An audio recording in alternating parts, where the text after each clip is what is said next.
and welcome to another beautiful episode with me on Perimenopause and Beyond. I'm your host, Dr. Sulbha Arya, an oncologist and a hormonal health coach for women navigating their midlife through hormonal shifts that are happening before menopause. I also help women, young cancer patients who have undergone treatment and landed into early menopause. And that is exactly what I will be talking about today. Most of the times we see that cancer saved her life, but then it took away her sleep, her sex life, and her peace of mind. What is unfortunate here is that nobody tells you this part. They will always say, your scans are back clear, even your hair starts to grow back. Everybody around you starts to treat you as if you are done. And that is exactly also the time when you are lying awake in your bed at 3 a.m., exhausted physically and emotionally in a state of turmoil. You stop recognizing your body at all, and you keep on lying there wondering why nobody warned you about this chapter of life. Cancer treatment often pushes a woman into menopause, sometimes overnight. But today, this isn't about medicine names or the lab studies. Today is about what you can actually do, starting tonight, to feel like yourself again. Your sleep, your energy, your mind, and your sense of who you are now. So, I'm Dr. Sulbha Arya, an oncologist for over 15 years, and I have seen this in my practice over and over in women who have finished cancer treatments and the medical treatment. I have seen that the medical team is often focused on one question: did your cancer come back? Nobody's really sitting with them and asking them, how have you been sleeping? How's your body feeling? Who are you now that you are not just a patient anymore? And that gap, that is exactly what I want to fill today. Not with a lecture on hormone trials, but with real, doable things. So, the first thing in this is the sleep I want to touch upon, because your sleep is extremely important for the recovery of your body. So, when your sex hormones, namely your estrogen, your progesterone, and your testosterone, they start to drop suddenly, your sleep architecture changes. The deep restorative part of the sleep gets shorter, and you wake up more in the early morning hours. And that's not weakness, that is because of your shifting biology. What actually helps here is an, an early wind down ritual an hour before your bed, not 5 minutes before, an hour before. What I usually tell the patients is to put their phones out of their bedroom. Second, very important thing is start creating that environment which will put you to sleep.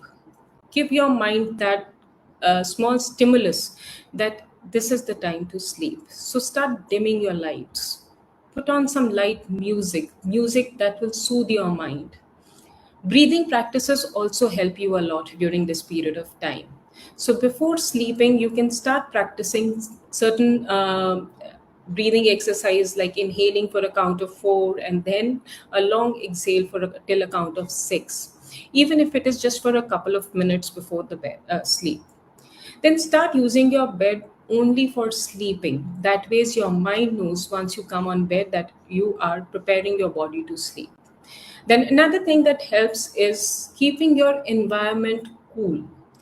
Now, all of these things you may be thinking, isme kya hai? None of this is glamorous, but here we are talking about consistency. Consistency here does more than it does for how you feel than almost anything else that we talk about today.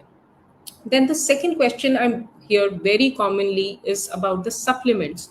Which supplements should I be taking during this period of time? Let me tell you, you don't need a supplement full cabinet. In fact, some of the most powerful food for this stage of life is probably already there in your kitchen. Traditional foods like your dals, your lentils, your legumes, they are very, very powerful. They are rich in plant compounds that support the hormonal balance naturally and help you steady your blood sugar, which matters a lot more than most of us realize. When your blood sugar swings up and down, it makes your hot flashes, mood swings, and fatigue worse. So, simple shifts like having proteins in every meal. Nowadays, protein supplements are being glorified a lot. Even your home foods contain a lot of protein, so you just need to choose wisely. Then, second thing that I advise is do not skip your meals. Then, pairing the right kind of foods together, like carbs with proteins or fibers, that does a lot of quiet work. Then the third thing that I come across very often is that once the treatment is over, the patient thinks that moving about a little, going out for a walk is sufficient for their body. But unfortunately, once your cancer treatment puts your body into early menopause, your bone density and your muscle mass they start to reduce at a very rapid pace. So one thing that is extremely essential during this period of time is resistance training. So when I talk about training, I'm not asking you to do anything intense. Even 1 2 3 sessions every week, whatever you feel is comfortable for you to begin with, start doing that. Use your own body weight, light weights like water bottle or maybe a book, a 1 kg book or a 500-gram book, something, some light weights that are available in your surroundings. You can start with those.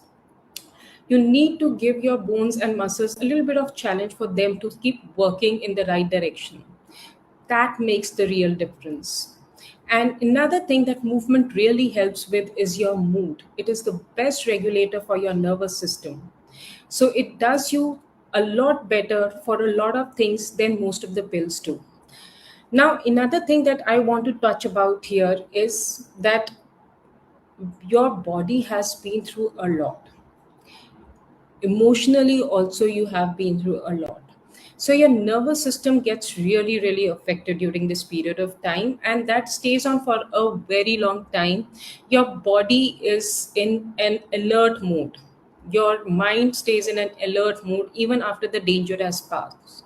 That's why ordinary stress, like something happening in your surroundings, somebody saying something small or a messy kitchen, they can feel so unbearable in ways that they never used to. And this is where I invite you to slow down a bit. This is what we call the urban slowdown. Small, deliberate pauses built into your day.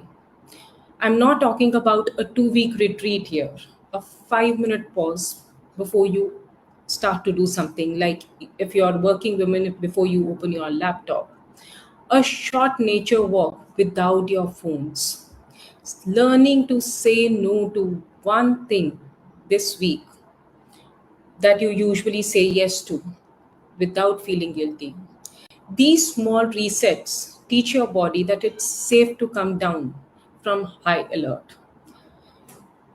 There is another thing that I want to hear today. Your body is not betraying you. You are not falling apart. What's actually happening is that your body has stopped being willing to run by the old rules. The ones that said push through everything. You put yourself last. Don't make a fuss. It's a way of your body communication with you. It's giving you certain signals. Treat your symptoms as a feedback, not failure. Your fatigue, your sleep loss, your mood shifts, your irritability, they are not a sign that something is wrong with you. They are your body refusing to keep absorbing what it's been absorbing for years. And for a lot of women, this has become the season where they finally learn to set the boundaries that they have been avoiding, or stop performing a smaller version of themselves for other people's comfort. And let me tell you, my darling, this is not a decline. This is simply recalibration, and it's worth treating it that way. I do want to say here one thing clearly. Sometimes lifestyle shifts are not enough on their own, and that's completely okay. In those cases, hormonal therapy in low dose options where they barely enter your bloodstream is a legitimate option that the research on has shifted a lot in the last couple of years. It is not something that you should be ruling out on your own, and it is also not something that you should be self prescribing either. It's simply a conversation that you should be having with your oncologist or your menopause specialist, alongside everything else that we have talked about today. You don't have to figure out everything by yourself right now. You have survived the part that everybody was watching. Now comes the part that nobody prepares you for, and you get to build this on your own terms. Take one thing from this episode and start it in this week. It could be a wind down routine. It could be a resistance strength session with your trainer this week, or a 5-minute pause. Choose your own pick and start from there. And if you want personal guidance on where you are in all of this, I'm opening a few discovery calls in this month. I will be putting in the link in the comment section and you can get in touch with me. I'm Dr. Sulbha Arya. I help women undergoing perimenopausal changes and women post cancer treatment on survivorship programs through science backed lifestyle and mindset shifts. I'll share all my links in the comment section and you can join them for regular updates. Till then, take care of yourself and I will see you next week.